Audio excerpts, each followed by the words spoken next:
The Lord be with you. And with your spirit. A reading from the Holy Gospel according to Mark. Glory to you, O Lord. On that day, as evening drew on, Jesus said to his disciples, "Let us cross to the other side." Leaving the crowd, they took Jesus with them in the boat, just as he was. And other boats were with him. A violent squall came up, and waves were breaking over the boat, so that it was already filling up. Jesus was in the stern, asleep in a cushion. They woke him and said to him, "Teacher, do you not care that we are perishing?"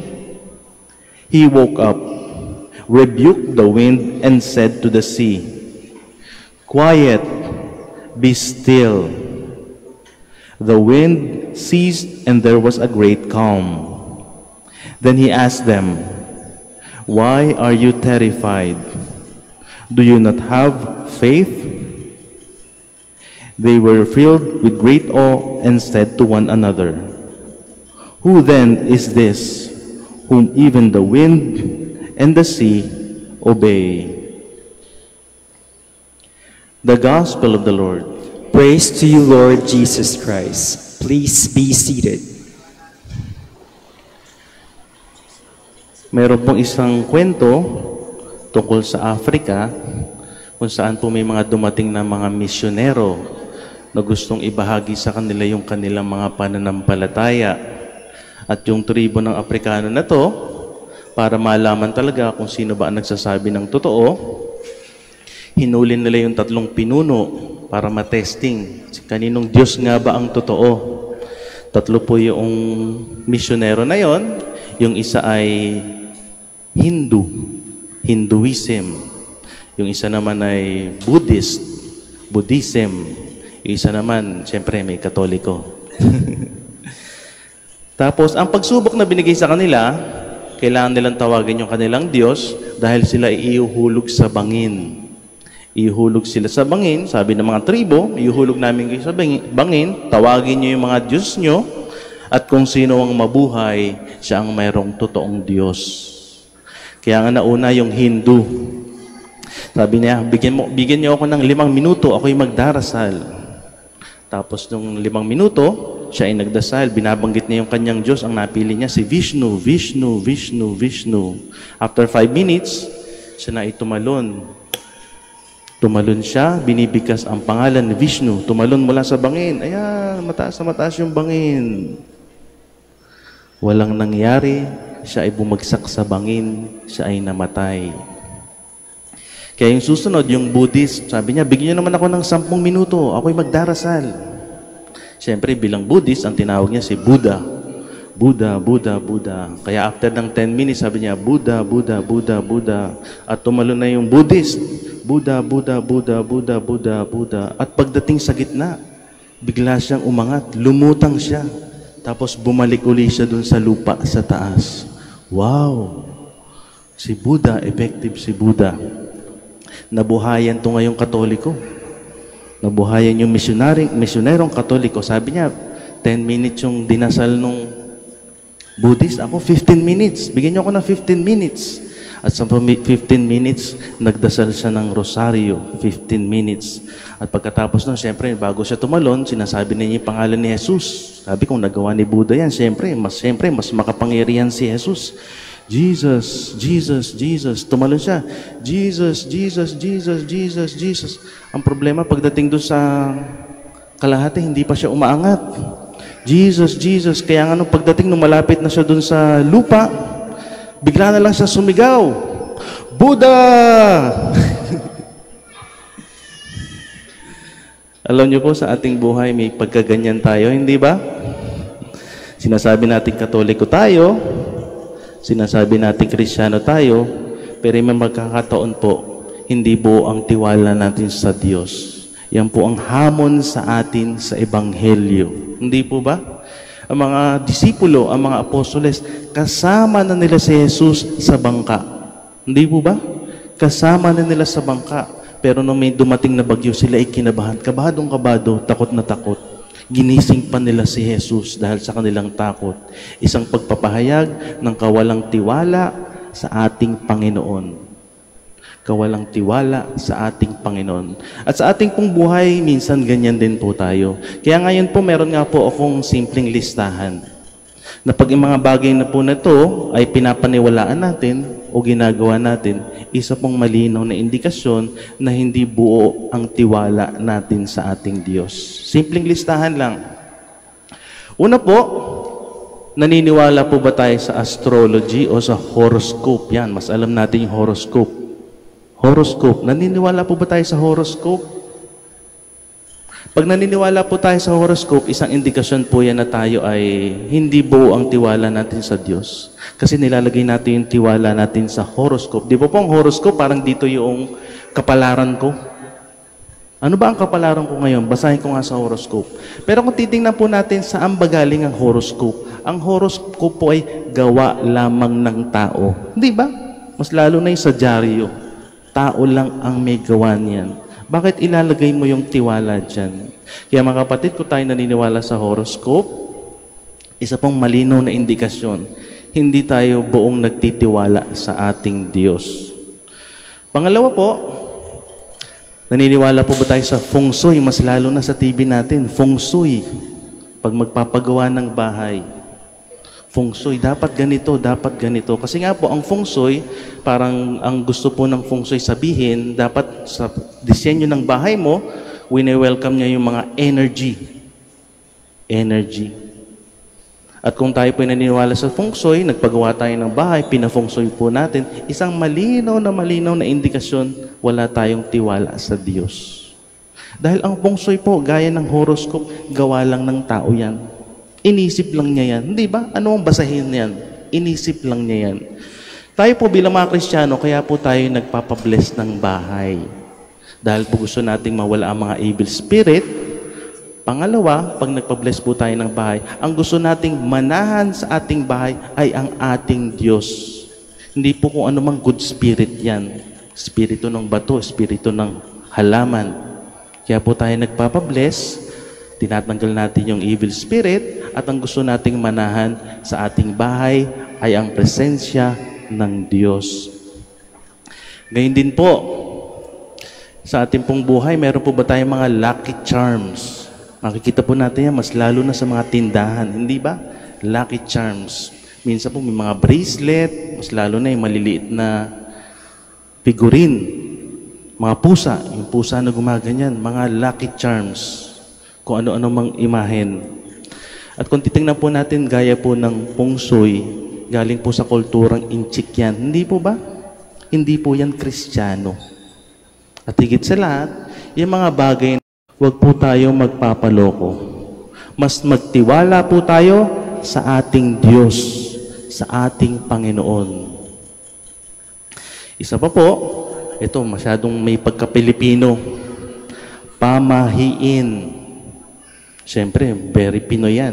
Pamahiin. Marami po tayong pamahiin. Bawal magpa-picture pag 3. Ano pa ba mga pamahiin?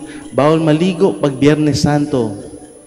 Mas lalo na po pag burol. Hindi po ba? Burol kapag merong patay. Bakit ba natin ginagawa yung mga pamahiin? Kasi ayaw nating mapahamak. Karaniwan, ganyan po ang dahilan, di ba? Huwag mong gagawin ito. Pag may burol, huwag kang maglilinis ng bahay. Kaya po ako'y taga Bulacan, may pagkakataon po nung ako'y sakristan pa, napupunta po kami sa isang bahay na may burol, napakadumi.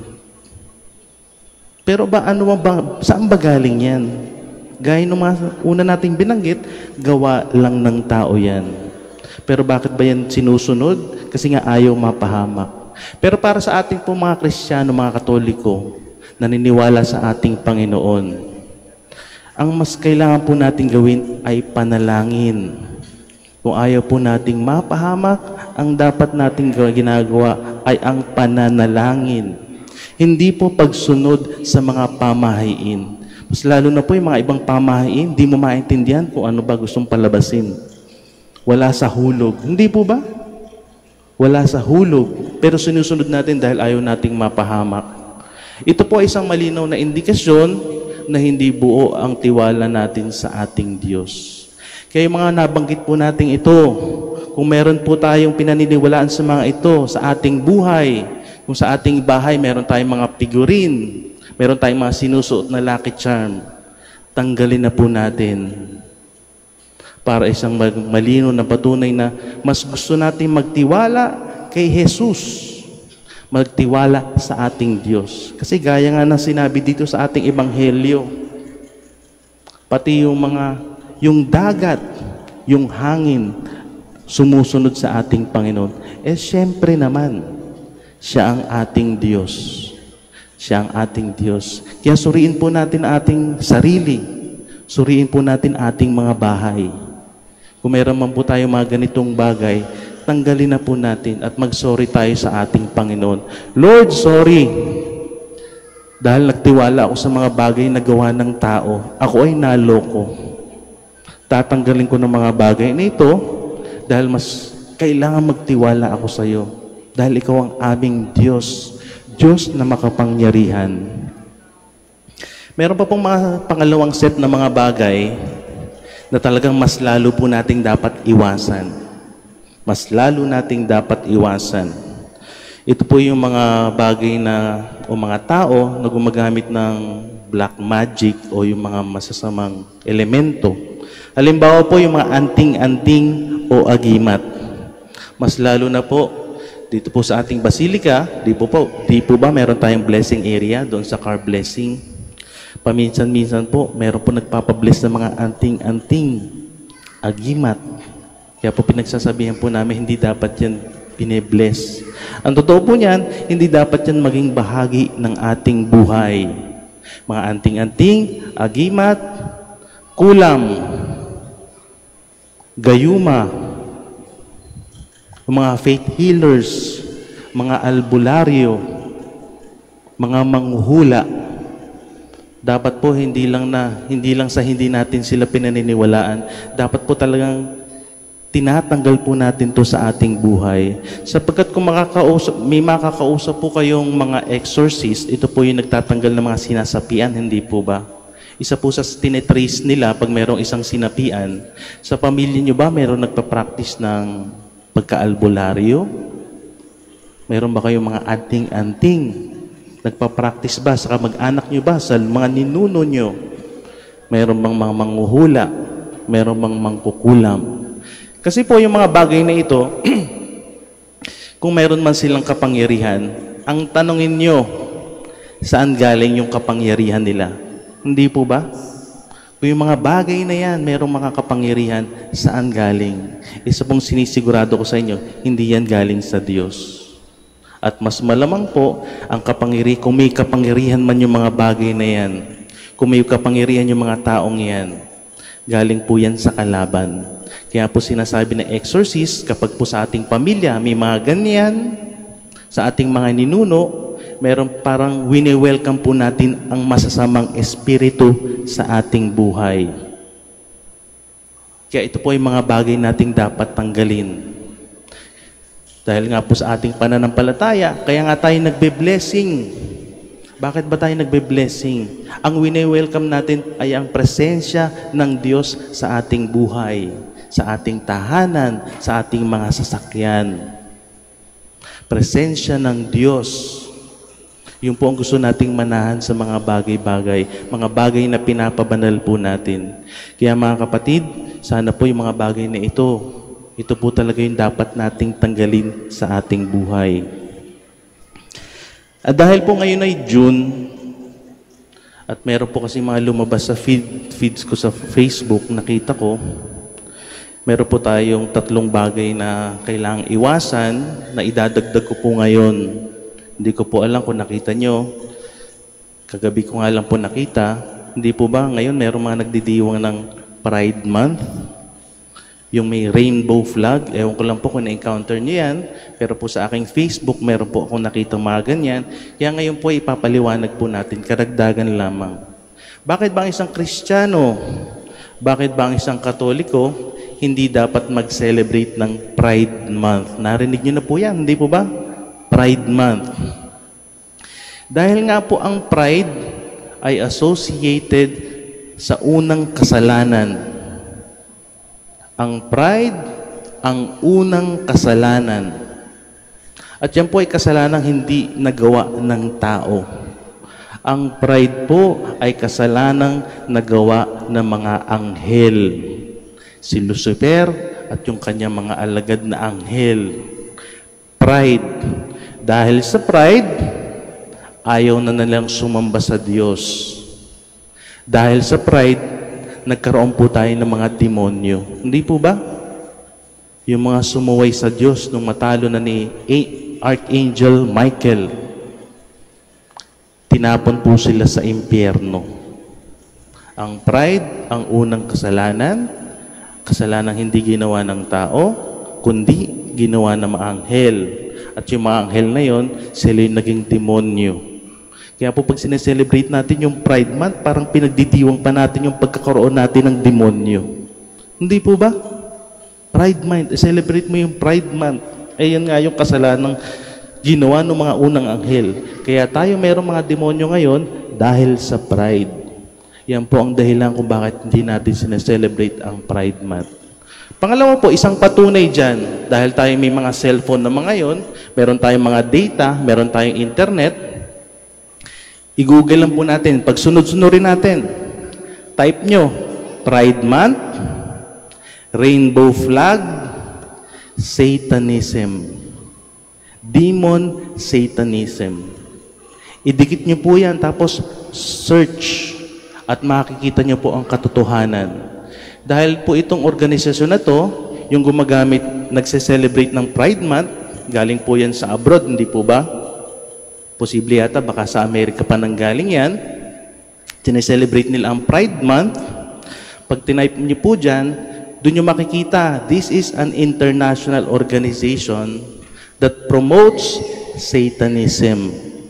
I-type nyo lang po yan, makikita nyo ang katotohanan. Tapos, panoorin nyo pa yung Pride Month or Pride Parade na ginagawa nila sa Amerika. Makikita nyo po doon, lahat ng kalaswaan, pumaparada. Pinaparada nila ang kasalanan. Pinaparada ang kalaswaan. Kaya po sa ating mga Kristiyano, mga Katoliko, hindi po dapat natin sinaselebrate ang Pride Month. Gayun din po, hindi natin dapat ginagamit ang rainbow flag. Pasensya na po, pero ito ang totoo. I-google nyo po, Pride Month, rainbow flag, Satanism. Lagay mo pa ng sex. Yung mga kasamaan, kaugnayan ng mga ito.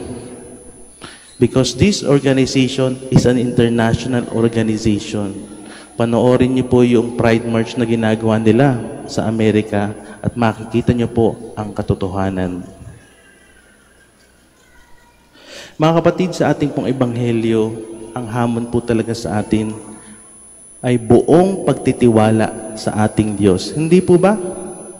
Buong pagtitiwala sa ating Diyos.